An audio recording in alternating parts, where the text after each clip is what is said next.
Olá, estes são os Diálogos Luso-Atlânticos. Eu sou o Rui Badaró, estou com o João Massano. Juntos conversaremos sobre direito, atualidades e o mundo luso-brasileiro.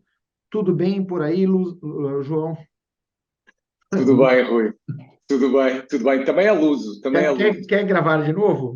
Pode ser, Rui. Avança lá, então. Avança lá, avança Me lá. perdoe. Vamos lá. Em 3, 2, 1. Olá, estes são os Diálogos Luso-Atlânticos. Eu sou o Rui Badaró, estou com o João Massano. Juntos conversaremos sobre direito, atualidades e o mundo luso-brasileiro.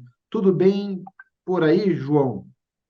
Tudo bem, Rui. Tudo bem. Não tão quente como no Brasil, mas também está quente por aqui. 28, 29 graus para outubro.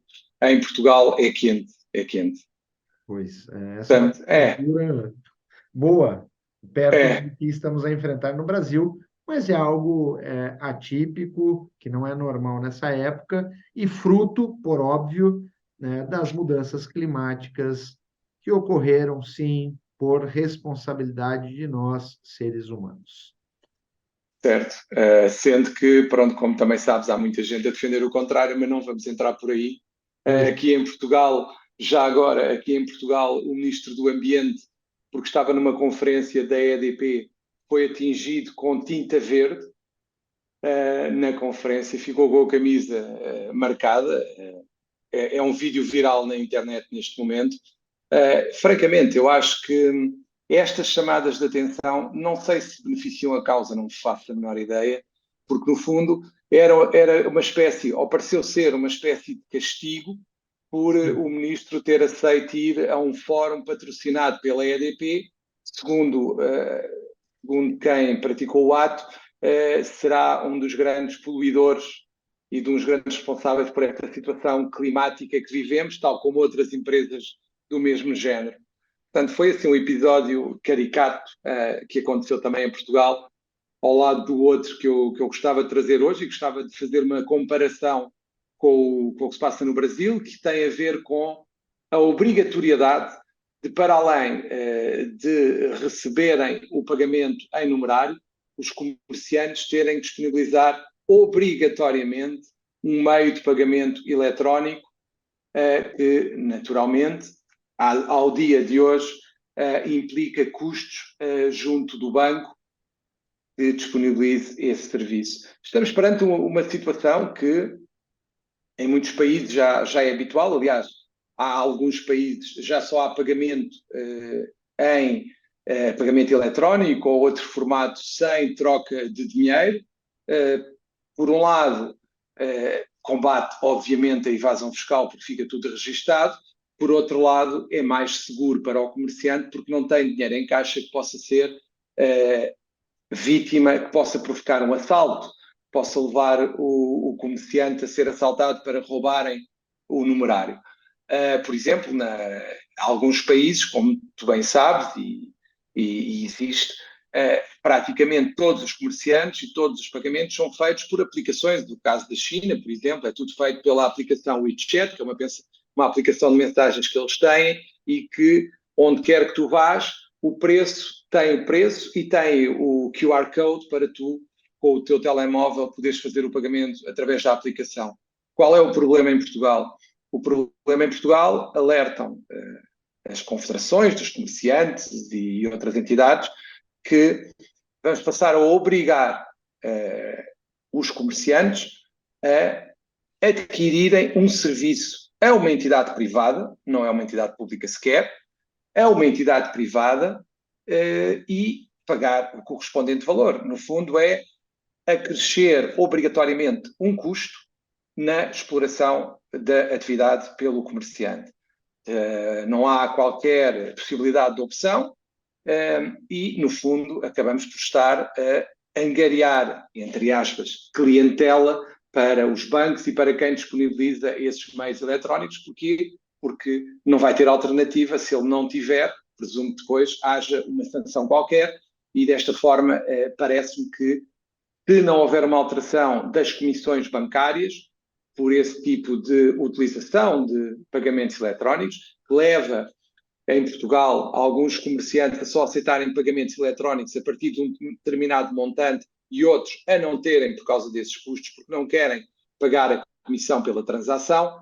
O que eu pergunto é, ok, em primeira linha o custo incide sobre o comerciante, mas todos nós sabemos quem é que, afinal, vai suportar esse custo? O consumidor, obviamente. Portanto, a menos que o governo, de algum modo, limite essas comissões ou imponha a gratuitidade do serviço, que me parece o mais razoável, uma vez que vai ser um serviço obrigatório, parece-me que será uma medida algo polémica e algo complicada de justificar, porque, no fundo, é uma angariação de pelo menos 10 milhões de clientes para as entidades bancárias, que passam a ter um mercado, toda a gente obrigada a utilizar os seus serviços, quando nem sequer é uma entidade pública que fornece. Se houvesse uma entidade pública a fornecer, nós poderíamos dizer que é o Estado que assegura, e aí poderia haver algum tipo de justificação, eventualmente. Agora, neste caso,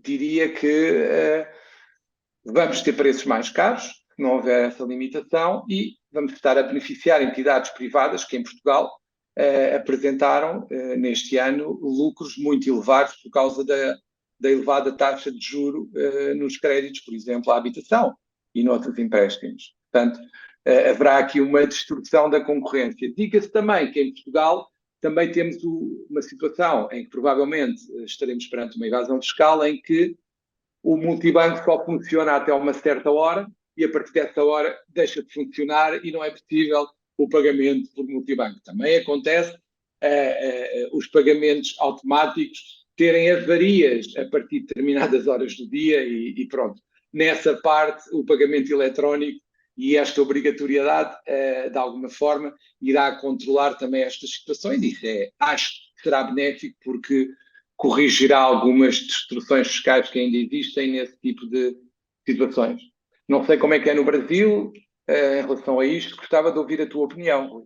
João, de plano, não há essa obrigatoriedade, porque o Brasil ainda, como bem sabe, é um país de dimensão continental e nós temos rincões que ainda não aceitariam uma obrigatoriedade dessas.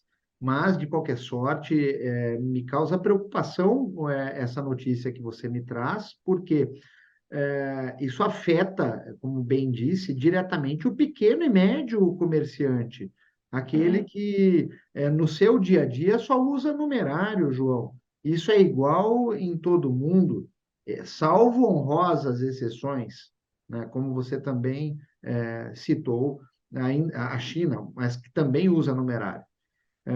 De Não, a qualquer, China não. A China praticamente já não, já não usa não, mais ainda, numerário. Não, não, tem, ainda existe, existe, mas ainda muito existe. pouco, muito pouco. Muito pouco, é muito residual. E na China temos uma variante que eu não disse há pouco, mas que acho que é importante Sim. ficar aqui clara, que é esta aplicação é estatal. Ah, pois, justificado. E o outro Pronto. ponto que me chama a atenção, que você colocou, que é assim, de um lado você tem o combate à evasão fiscal, você tem, de um lado, maior segurança para o comerciante, mas não podemos esquecer também que, na medida que há um aumento exponencial do uso das novas tecnologias para os pagamentos, nós também teremos um aumento exponencial abre aspas, mente criminosa, fecha aspas, que vai buscar mecanismos de praticar assaltos virtuais para esses comerciantes que praticam, que terão a obrigatoriedade do uso dessas formas de pagamento. De qualquer sorte, o resumo da ópera já foi dado. Quem pagará a conta será obrigatoriamente o consumidor. Isso, é claro, fica escancarado. O custo do uso dessas, abre aspas, maquininhas, fecha aspas, João, acabam por ser elevados. E pior, vindo de uma entidade que é privada, que não é pública. O mesmo ocorre no Brasil, mas ainda de forma velada, né? Demoraremos alguns anos ainda para enfrentar essa temática com a devida atenção. É isso. Aqui há algum tempo que se defende, por exemplo, a partir de algumas horas, em alguns estabelecimentos, é tudo pago em cartão, Pronto, há situações que podem justificar por elevado risco de assaltos e tudo mais, que pode justificar que essa seja a solução adotada. Mas, na minha opinião, entendo que não deve contribuir para um aumento de preços para o consumidor. Isso parece-me que A não é ser tipo que ainda. o Estado proporcione uma solução de equilíbrio, né, João? Uma solução equilibrada que permita que o custo da operação não seja repassado ao consumidor, já que se tornará compulsório, então que crie um mecanismo de equilíbrio para evitar, eventualmente, um cenário de inflação originado por Sim, uma situação dessas. sim. Um dos E que elementos. mais, e que mais uma vez não estejamos perante uma medida que venha a ter umas correções sociais para, de facto, aquelas pessoas que estão abaixo de um determinado montante de rendimentos e que a classe média tenha mais um custo para além daqueles todos que já suporta e, de facto, em Portugal, das classes mais castigadas e que maior dificuldade tem em resistir às situações atuais e às condições financeiras atuais de inflação, de aumento da taxa de juro e que, de facto, fazem com que a classe média tenha estado a viver não muito bem. Aliás, neste momento, um dos grandes problemas em Portugal é nós termos uma nova classe de pobres, de pessoas que estão a passar grandes dificuldades por causa de toda esta envolvente que leva mesmo pessoas que têm trabalho e que não foram despedidas e continuam a ter um trabalho que há uns tempos tinham uma vida razoável, agora estão a passar muito mal. Portanto, estamos a falar de aumentos muito elevados das prestações de casa, 300, 400 euros em um ano, por exemplo. Numa economia familiar é complicado. Eu recordo-me, João, no mês de março deste ano, quando estive consigo em Lisboa, que houve um protesto que era justamente sobre o aumento dos juros, né, da casa própria, do financiamento de bens imóveis.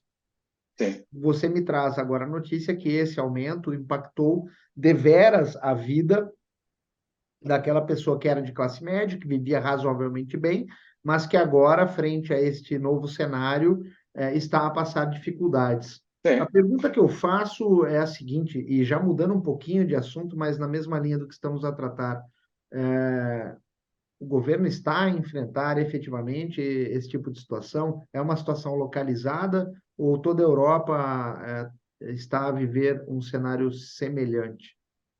Não, toda a Europa está a atravessar um cenário semelhante, mas, como é óbvio, quando tu tens uma situação de dificuldade de encontrar habitação, de arrendar casa, porque os valores são extremamente elevados e as casas, quer nas casas que se compram ou se querem comprar, quer nas casas que se querem arrendar, são valores francamente elevados para os rendimentos da população portuguesa, nós entramos numa crise gravíssima. Não obstante estarmos numa situação quase de pleno emprego, temos uma economia que não está mal, temos umas contas públicas que estão francamente bem, graças às receitas e ao aumento das receitas provenientes dos impostos, mas a população está mal e passa mal e aliás, nota-se uma grande dificuldade que tem um reflexo imediato que é a idade que os jovens saem de casa dos pais aumenta, pela dificuldade de encontrarem habitação e muitos jovens também vão imigrados para fora do país, vão para o estrangeiro onde conseguem ter remunerações mais elevadas, 3, 4 vezes mais, como médicos, enfermeiros e outras profissões. Estes dois são aqueles que também se vão embora depois de acabarem aqui a formação e poderem sair do país. Estamos perante uma situação de alguma dificuldade, mas depois também temos situações difíceis de explicar. Houve uma manifestação no último fim de semana que era a favor do rendimento básico incondicional, não sei quem é que paga, mas pronto, vamos tendo estas situações assim um pouco complexas. Temos a defesa da ocupação de casas, agora começamos a ter aqui um extremar de posições e populismos demagógicos que de facto não beneficiam o país e que eu não estou a ver como é que o governo vai conseguir resolver. Aliás, o nosso governo fez um pedido de auxílio na questão da habitação a Bruxelas, que foi interpretado pela oposição como sendo uma confissão de incapacidade de lutar contra a situação. Portanto, este é o ponto. Por um lado, temos a situação económica e os índices económicos que são favoráveis, mas depois, por outro lado, temos a população que não está a passar bem, infelizmente. Este é um cenário que tende a se complicar, principalmente quando assuntos marginais se tornam principais, como, por exemplo, que nós conversamos, essa notícia que você nos trouxe sobre as formas de Sim, pagamento. sim, Parece que este assunto não impacta diretamente a economia e etc., quando, na verdade, há um impacto indireto e direto que é automático. Basta aprovar uma medida dessas que você tem, de forma escalonada, problemas para pequenos, médios comerciantes, problemas para os consumidores, e você cria todo um ciclo de novas complicações. É isso. claro.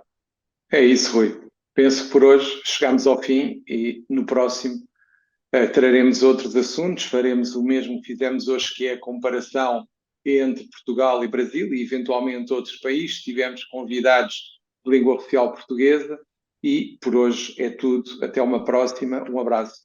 Um grande abraço a todos e estes foram os diálogos luso-atlânticos. Até logo.